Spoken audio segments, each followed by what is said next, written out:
আসসালামু আলাইকুম সুপ্রিয় শিক্ষার্থীরা, নোমান অ্যাপ্রোচের নতুন ভিডিওতে তোমাদের সকলকে স্বাগতম। আজকে তোমাদের বাংলা সাহিত্যের বসেক নামের এই কবিতাটি আজকে তোমাদেরকে পড়ানো হবে। প্রতিটা লাইন নিখুঁতভাবে বোঝানো হবে এবং তার সাথে এটি সৃজনশীলে কীভাবে তোমরা প্রয়োগ করবে তাও তোমাদেরকে আমি দেখাবো। তো নতুন নতুন বিষয়ে ভিডিও পেতে এবং কোন কোন বিষয়ে তোমাদের জানার আগ্রহ আছে, কোন কোন বিষয়ে তোমরা ভিডিও চাও সেটাও কমেন্ট বক্সে জানাবে এবং চ্যানেলটিকে সাবস্ক্রাইব করে আমাদের সাথেই থাকবে। তো চলো শুরু করি। বসেক লিখেছেন আল মাহমুদ। তো সর্বপ্রথম আমি তোমাদেরকে বলে থাকি কোনো কবিতা পড়ার আগে প্রথমে আমরা কবি পরিচিতিতে পড়ব এবং আমরা সরাসরি কবিতা যাব না, আমরা শব্দার্থ পড়ব। তো সর্বপ্রথমে আমরা আল মাহমুদের জীবন কাহিনী বা কবি পরিচিতিটি পড়ে নিই। আল মাহমুদ 1936 সালে ব্রাহ্মণবাড়িয়া জেলার মোরাইল গ্রামে জন্মগ্রহণ করেন। তার প্রকৃত নাম মীর আব্দুস শুকুর আল মাহমুদ। এই নামটি তোমার জন্য খুবই গুরুত্বপূর্ণ, কারণ এটি তোমাদের বিভিন্ন শীর্ষস্থানীয় স্কুলেও আসে এবং বিভিন্ন বোর্ডেও কমার্কে আসে। তিনি দীর্ঘকাল সাংবাদিকতা পেশার সঙ্গে জড়িত ছিলেন। পরে তিনি বাংলাদেশ শিল্পকলা একাডেমিতে যোগদান করেন এবং পরিচালকের পদ থেকে অবসর গ্রহণ করেন। মুক্তিযুদ্ধ তাকে বিশেষভাবে অনুপ্রাণিত করে। স্বাধীনতার পর তিনি দৈনিক গণকণ্ঠ পত্রিকার সম্পাদক নিযুক্ত ছিলেন। এই জিনিসটা তোমরা মনে রাখবে, বিভিন্ন বোর্ডে এটি এমসিকিউ হিসাবে আসে। তার কবিতায় লোকজ শব্দের সুনিপুণ প্রয়োগ যেমন লক্ষণীয়, তেমনই রয়েছে ঐতিহ্যপ্রীতি। তার প্রকাশিত কাব্য লোকান্তর, কালের কলস, সোনালী কাবিন ইত্যাদি। কথা সাহিত্য পানকৌড়ির রক্ত, পাখির কাছে ফুলের কাছে তার শিশুতোষ কবিতার বই। কবি 2019 সালের 15ই ফেব্রুয়ারি মৃত্যুবরণ করে। তো আশা করি তোমরা কবি আল মাহমুদের জীবনটি বুঝতে পেরেছো। তো তোমাদেরকে আমি যে দুটি পয়েন্ট বলে দিলাম, এই দুটি পয়েন্ট অবশ্যই মনে রাখবে। এই সাথে তিনি সাংবাদিকতা পেশায় যুক্ত ছিলেন, এই বিষয়টি তোমরা মনে রাখবে। তো আমরা সরাসরি কবিতায় যাব না, আমরা সর্বপ্রথম শব্দার্থ পড়ে নেব এবং এই শব্দার্থ পড়ার ফলে আমাদের সামনে যখন কোনো নতুন শব্দ আসবে যা কবি কবিতায় ব্যবহার করেছেন তা আমরা কিন্তু সহজেই বুঝতে পারবো যে কবি এখানে কী বুঝিয়েছেন। তো চলো শব্দার্থ পড়া শুরু করি। বুনো হাঁস, যে হাঁস গৃহপালিত নয়, বনে থাকে। অর্থাৎ বনে যে হাঁসগুলো থাকে, মানে প্রাকৃতিকভাবে যে যাদের বনে জন্ম হয়, যারা বনে থাকে, মানে অর্থাৎ গৃহপালিত নয়, তারাই হচ্ছে বুনো হাঁস। জেট, জেট এইটার সাথে তোমরা খুবই পরিচিত, এই শব্দটির সাথে। দ্রুত গতিসম্পন্ন উড়োজাহাজ, অর্থাৎ আমরা যাকে বিমান বলি, বিমানের থেকেও অত্যন্ত দ্রুত গতিসম্পন্ন যেটা হয়। টেলিগ্রাফ, সংকেতের সাহায্যে দূরে বক্তব্য প্রেরণের জন্য ব্যবহৃত যন্ত্র। 1837 সালে আধুনিক এই যন্ত্র বিদ্যুতের সাহায্যে পরিচালিত হতো। এটি আসলে এক সময়কার সংকেত পাঠানোর জন্য এমন একটি যন্ত্র যেটা সাহায্যে বিদ্যুৎ পরিচালিতভাবে এটি দিয়ে সংকেত পাঠানো হতো এবং যোগাযোগের একটা ব্যবস্থা ছিল এবং যন্ত্র ছিল। তিষ্ট, তিষ্ট মানে স্থির হও। এই ওয়ার্ডটি তোমরা কবিতা গেলে 2-3 বার পাবে, তিষ্ট অর্থাৎ স্থির হও। রামায়ণ পৃথিবীর 4টি জাত মহাকাব্যের একটি। রচিতা বাল্মীকি, অর্থাৎ রচিতা বলতে যিনি লিখেছেন সেই লেখকের কথা বলা হয়েছে এখানে। মহাবীর হনুমান, তোমরা যারা সনাতন ধর্মে আছো তারা নিশ্চয়ই জানো যে হনুমান একটি তাদের দেবতার নাম। তো রামায়ণে বীর হনুমানের বীরত্বপূর্ণ বহু কর্মের কথা উল্লেখ আছে। রামায়ণোক্ত হনুমানকে মহাবীর হনুমান বলা হয়েছে, অর্থাৎ মানে মহাকাব্য এই রামায়ণে হনুমানের বিভিন্ন কর্মকাণ্ডকে লক্ষ্য রেখে কবি হনুমানকে মহাবীর হনুমান বলেছেন। কালিদাসের মেঘদূত, তোমরা জানো কালিদাস একজন কবি যিনি সংস্কৃত ভাষার একটি নামকরা কবি। তো সংস্কৃত ভাষার শ্রেষ্ঠ কবিদের একজন কালিদাস। সংস্কৃত ভাষায় তার অমর রচনা মেঘদূতম কাব্য। এই মেঘদূতম কাব্য এটি কিন্তু তোমাদের এখানে যাভাবে লেখা আছে এটা কিন্তু আসলে সংস্কৃত উচ্চারণ দেওয়া আছে মেঘদূতম। মেঘদূতমকে বাংলায় মেঘদূত বলে, অর্থাৎ আমরা বাংলায়কে মেঘদূত বলবো। রাজা সোলেমান ডেভিডের পুত্র। এই ডেভিডের পুত্র বলতে অর্থাৎ এখানে আমরা যারা ইসলাম ধর্মে আছি এখানে দাউদ আলাইহিস সালামের কথা বলা হয়েছে, ডেভিডের পুত্র এবং ইসরায়েলের 3য় রাজা। তিনি বীর ও দক্ষ যোদ্ধা ছিলেন, অদরকারি, যা প্রয়োজন নেই। তো আশা করি তোমরা শব্দটা ঠিক বুঝতে পেরেছো। তো এরপরে আমরা চলে যাব আমাদের কবিতায়। তো আমরা কবিতা চলে এসেছি, তো চলো আমরা কবিতাটি পড়া শুরু করি। যে বাতাসে বুনো হাঁসের ঝাঁক ভেঙে যায়, জেটের পাখা দুমড়ে শেষে আছাড় মারে, নদীর পানি শূন্যে তুলে দেয় ছড়িয়ে, নুইয়ে দেয় টেলিগ্রাফের থামগুলোকে। অর্থাৎ এখানে আমাদের মানে বাতাস কী কী করে সেটির আসলে বৈশিষ্ট্য বোঝানো হয়েছে, যে বুনো হাঁসের ঝাঁক ভেঙে দেয়, জেটের পাখা দুমড়ে আছাড় মারে, নদীর পানি শূন্যে তুলে ছড়িয়ে দেয়, টেলিগ্রাফের থামগুলোকে নুইয়ে দেয়। তো তোমরা এই বিষয়গুলো পয়েন্টগুলো একটু মনে রাখবে, কারণ তোমাদের এই কবিতা থেকে অন্তত তোমরা 2 থেকে 1টি মার্ক পেতে পারো এবং তোমরা জানো যে এমসিকিউ প্রতিটা স্টুডেন্টের জন্য গুরুত্বপূর্ণ। তো আমরা কবিতার সূক্ষ্ম বিষয়গুলো আমরা আসলে মনে রাখবো, কারণ তোমাকে যদি এমসিকিউ জিজ্ঞাসা করে যে কোনটিকে আছাড় মারার কথা বলা হয়েছে, এখন সেখানে পয়েন্ট দেওয়া থাকলো বুনো হাঁসের ঝাঁক, নদীর পানি, টেলিগ্রাফের থাম, জেটের পাখা, এরকম, তখন তোমার কাছে কিন্তু কনফিউশন লাগবে। কিন্তু যখন তুমি মনোযোগ দিয়ে যখন পয়েন্টটা পড়ে রাখবে যে জেটের পাখা দুমড়ে শেষে আছাড় মারে, এই লাইনটা যখন তখন যদি পড়ে রাখো তখন তোমার তৎক্ষণাৎ মাথায় আসবে এবং তুমি তখনই সেইটির সঠিক উত্তর দিতে পারবে। তো আশা করি তোমরা বুঝতে পেরেছো। এরপরে সেই পবনের কাছে আমার এই মিনতি। তোমরা জানো মিনতি বলতে অনুরোধ করা বোঝায় বা দোয়া প্রার্থনা করা বোঝায়। তিষ্ট হও, আমরা পড়ে এসেছি তিষ্ট হওয়া মানে হচ্ছে স্থির হওয়া বোঝায়। তিষ্ট প্রতাপশালী, মানে এখানে প্রতাপশালী বলা হয়েছে, মানে বাতাস, যে ঝড়ো বাতাস হাওয়া রয়েছে তাকে স্থির হতে বলা হয়েছে, এবং প্রতাপশালী তাকে সম্মানতে বলা হয়েছে যে প্রতাপশালী তুমি স্থির হও। গরিব মাঝির পালের দড়ি ছিঁড়ে কী লাভ, কী সুখ বলো গুড়িয়ে দিয়ে চাষির ভিটে। মানে এখানে কবি প্রশ্ন ছুড়ে দিয়েছেন হাওয়ার কাছে, পবনের কাছে, যে গরিব মাছের পালটা ছিঁড়ে তার কী লাভ হয়, বা তার কী সুখ রয়েছে চাষির ভিটেটা গুড়িয়ে দিয়ে। বেগুন পাতার বাসা ছিঁড়ে টুনটুনিদের, উল্টে ফেলে দুঃখীর মায়ের ভাতের হাঁড়ি। হে দেবতা বলো তোমার কি আনন্দ, কি মজা পাও বাবুই পাখির ঘর উড়িয়ে।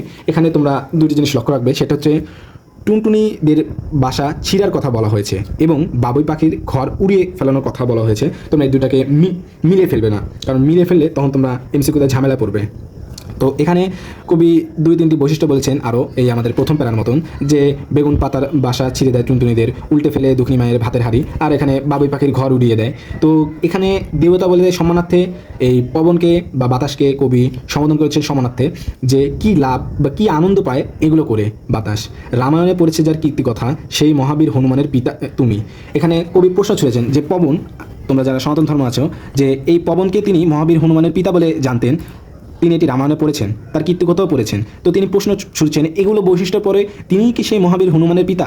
কালিদাসের মেঘদূতে যার কথা, তুমি কি সেই দয়ালু মেঘের সাথী? মানে এই রামায়ণের মতন কালিদাসের মেঘদূতম কাব্যে যে তিনি এই পবন বা বাতাসের যে বৈশিষ্ট্যটি দেখেছেন, সেটির সাথে তার এই বাস্তব জগতের কোনো মিল পাচ্ছেন না, যে এগুলো বৈশিষ্ট্য সে কারো কষ্টের কারণ হয়ে দাঁড়াচ্ছে। পরে পেরাতে দেখো যে কবি বলেছেন, তবে এমন নিষ্ঠুর কেন হলে বাতাস উড়িয়ে নিলে গরিব চাষির ঘরের খুঁটি, কিন্তু যারা লোক ঠুকিয়ে প্রাসাদ ঘরে তাদের কোনো ইট খোঁচাতে পারলে না। তো অর্থাৎ এখানে কবি বাতাসকে প্রশ্ন করেছেন, সরোয়াকে প্রশ্ন করেছেন যে সে কেন নিষ্ঠুর হলো, সে কেনই বা গরিব চাষির ঘরের খুঁটি উড়িয়ে নিল। কিন্তু যারা এই সমাজের শোষক শ্রেণী, যারা মানুষের টাকা ধন সম্পদ সব কিছু শোষণ করে নিজেদের প্রাসাদ বানায়, তাদের ইট সে তো খসাতে পারলো না, সে শুধুমাত্র গরিব চাষির ঘরের খুঁটি খসিয়ে উড়িয়ে নিয়ে গেল। এবং সে কেন নিষ্ঠুর হলো? মূলত কবি এখানে বাতাসের প্রতি আক্ষেপ বুঝিয়েছেন যে সে শুধুমাত্র গরিবদেরই ক্ষতি করলো এবং যারা শোষক শ্রেণী তাদের কোনো ক্ষতি করতে পারলো না, তাদের প্রাসাদের ইট খসতে পারলো না। এরপর এখানে বলা হয়েছে, হায়রে কত সুবিচারের গল্প শুনি, তুমি নাকি বাহন রাজা সলেমানের, যার তলোয়ার অত্যাচারীর কাট্টমাথা অহমিকার অট্টালিকা গুড়িয়ে দিত। অর্থাৎ এখানে বাতাসের কবি আবারও প্রশংসা করেছেন, অর্থাৎ বৈশিষ্ট্য বলেছেন যে সে নাকি ছিল রাজা সলেমানের বাহন স্বরূপ, এবং সেই রাজা সলেমানই অত্যাচারীর মাথা কাটত তার তলোয়ার দ্বারা, এবং যত সব অহংকার সব চূর্ণ বিচূর্ণ করে দিত অত্যাচারীর। তো তোমরা যারা ইসলাম ধর্মাবলম্বী আছো তারা জানো যে রাজা সুলাইমানকে আল্লাহ তাআলা বিশাল রাজত্ব দান করেছিলেন এবং তার সাথে বাতাসের উপরে নিয়ন্ত্রণ দিয়েছিলেন। তো তিনি তার এই বাতাসের উপরে নিয়ন্ত্রণের মাধ্যমেই তিনি কিন্তু এই এক স্থান থেকে অন্য স্থানে যেতেন। এরপর বলা হয়েছে, ধ্বংস যদি করবে তবে শোনো তুফান, ধ্বংস করো বিভেদকাছী পরগাছাদের। অর্থাৎ এখানে কবি বাতাসকে বলেছেন যে যদি ধ্বংস করতে হয় তাহলে ধ্বংস করো বিভেদকাছী পরগাছাদের। অর্থাৎ এখানে শ্রমিকদেরকে শোষণ করে বা সাধারণ মানুষকে শোষণ করে যে শোষক গোষ্ঠী নিজেদেরকে অনেক ধনী বানিয়েছেন বা বিশাল বিশাল অট্টালিকা বানিয়েছেন, তাদের কথা বলা হয়েছে। পরের দুটি লাইনে বলা হয়েছে, পরিশ্রমে করেছে যারা মস্তদারান বাড়তি তাদের বাহাদুরি গুলিয়ে ফেলো। অর্থাৎ যারা অন্যকে শোষণ করেছে এবং বড় বড় অট্টালিকা তৈরি করেছে তাদের বাহাদুরি গুলিয়ে ফেলো, অর্থাৎ তাদের অহংকারটা তুমি গুলিয়ে ফেলো। তো আশা করি তোমরা কবিতাটি বুঝতে পেরেছো। পাঠ পরিচিতি। কবি আল মাহমুদের কবিতা সমগ্রের পাখির কাছে ফুলের কাছে কাব্য থেকে বসে কবিতাটি সংকলন করা হয়েছে। তোমাদেরকে একটি বিষয় অত্যন্তভাবে জানিয়ে রাখি, তোমরা যখন কোনো সৃজনশীলের গ বা খ নাম্বার লিখবে তখন তোমরা এই কোন কাব্যগ্রন্থ থেকে নিয়েছে এবং কোন কবি সেই কবিতাটি লিখেছেন সেটি তোমরা অবশ্যই অ্যাড করবে। ধরো উদ্দীপক একটা বিষয় দেওয়া আছে, সেটার সাথে গ নাম্বারে বলা আছে সাদৃশ্য বা বৈসাদৃশ্য, তখন তোমাকে সর্বপ্রথম করতে হবে কি, যে তুমি প্রথমেই তোমার যে খাতাটা আছে সে খাতার প্রথম লাইনে মেন উত্তরটি লিখবে, অর্থাৎ যে এই সাদৃশ্য বা এই বৈসাদৃশ্য রয়েছে। এরপরে তুমি সেই কবিতাটি নিয়ে আলোচনা করবে, যে তোমার পাঠ্যের কোন কবিতাটির সাথে এই বিষয়টাকে তুলনা করা হয়েছে সেই কবিতাটি নিয়ে আলোচনা করবে। তখন তোমাকে প্রথম লাইনে এরকম লাইন দিতে হবে যে পাঠ্য বইয়ের, ধরো এখানে যেমন বসিক কবিতা বলেছে, তো আমরা লিখবো যে বসিক কবিতাটি কবি আল মাহমুদের রচিত, কবি আল মাহমুদের পাখির কাছে ফুলের কাছে কাব্যগ্রন্থ থেকে বসিক কবিতাটি সংকলন করা হয়েছে। এই যে তুমি এই দুটা পয়েন্ট লিখলে যে এই কবির নাম আল মাহমুদ এবং তার কাব্যগ্রন্থের নাম পাখির কাছে ফুলের কাছে, এটা যখন স্যার দেখবেন তখন স্যারের কাছে এটা আকর্ষণীয় লাগবে এবং তোমার মার্ক যেই পাওয়ার এটার প্রবাবিলিটি বা সম্ভাবনা বেড়ে যাবে আসলে। তো এরপরে বাংলাদেশের একটি পরাক্রমশালী মাস বৈশাখ, ঋতু পরিক্রমায় বারবার সে রুদ্র সংহারক রূপে আবির্ভূত হয়। বৈশাখের নিষ্ঠুর কলার গাছে ও অগ্রাসী থাবায় কখনো কখনো লণ্ডভণ্ড হয়ে যায় একটা জনপদ। অধিকাংশ ক্ষেত্রেই এর শিকার হয় দুঃখী দরিদ্র মানুষ বা অসহায় কোনো প্রাণী। ছিঁড়ে যায় গরিব মাঝির পালের দড়ি, উড়ে যায় দারিদ্র চাষির ঘর, ছোট টুনটুনির বাসাও রেহাই পায় না। কিন্তু ধনী প্রাসাদের কোনো ক্ষতি হয় না। কবিতায় আক্ষেপ করে বলেছেন, প্রকৃতির যত নিষ্ঠুরতা নির্মমতা কেন শুধু এই গরিবদের বিরুদ্ধেই ঘটবে। অবশেষে বৈশাখের কাছে তার আহ্বান, ধ্বংস যদি করতেই হয় তাহলে গুড়িয়ে দাও সেই সব অট্টালিকা যা গড়ে উঠেছে শ্রমজীবী সাধারণ মানুষকে শোষণ করে। এই কবিতায় বসেকে বিধ্বংসী প্রতীকের মধ্য দিয়ে অত্যাচারীর অবসান কামনা করা হয়েছে। আমি এই পুরো পাঠ পরিচিতি থেকে তোমাকে শুধুমাত্র 3টি বিষয় তোমাকে বলে দেবো। সেটা হচ্ছে কবির নাম, কোন কাব্যগ্রন্থ থেকে নেওয়া হয়েছে এবং এই কবিতাটির মূল উদ্দেশ্য বা এই কবিতাটিতে কী রয়েছে বা কী কবি বোঝাতে চেয়েছেন। তুমি যখন লিখলে যে উল্লেখিত কবিতাটি কবি আল মাহমুদের রচিত এই কাব্যগ্রন্থ থেকে নেওয়া হয়েছে এবং তারপরে সাথে সাথে তুমি হালকা একটু ব্যাখ্যাতে শেষ লাইন লিখবে এটি যে বৈশাখের বিধ্বংসী প্রতীকের মধ্য দিয়ে অত্যাচারীর অবসান কামনা করা হয়েছে। এবং এই পাঠ পরিচিতির পাশাপাশি তোমার এখানে 3 থেকে 4টি বিষয় রয়েছে যা তোমার উদ্দীপকের সাথে বেশিরভাগ ক্ষেত্রেই সাদৃশ্য বা বৈসাদৃশ্য দেখাতে বলবে। এখানে কয়েকটি বিষয়। সর্বপ্রথম এখানে বৈশাখ মাসের যেই প্রাকৃতিক যে একটি পরিস্থিতি বা প্রাকৃতিক যে অবস্থা এটা নিয়ে আসলে বর্ণনা দেওয়া হয়েছে। এছাড়াও বাতাসের যে বৈশিষ্ট্য বা বাতাস কী কী করে সেটি বোঝানো হয়েছে। এরপরে যে শোষক গোষ্ঠীর যে শোষণ সেটি দেখানো হয়েছে এবং যারা শোষিত হয় সেই মানুষগুলোর প্রতিচ্ছবি দেখানো হয়েছে।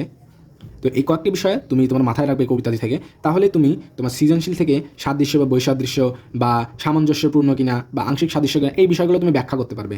তো আশা করি তোমরা আমার এই ক্লাসটি থেকে বসে কবিতাটি পূর্ণভাবে বুঝতে পেরেছো এবং তোমাদের অন্য কোনো বিষয়ে বা অন্য কোনো সাবজেক্টে কোনো অধ্যায়ে যদি প্রবলেম থাকে সেই তো আমাদের কমেন্ট বক্সে জানাও এবং আমরা সেটির নিয়ে আবার ভিডিও আনবো।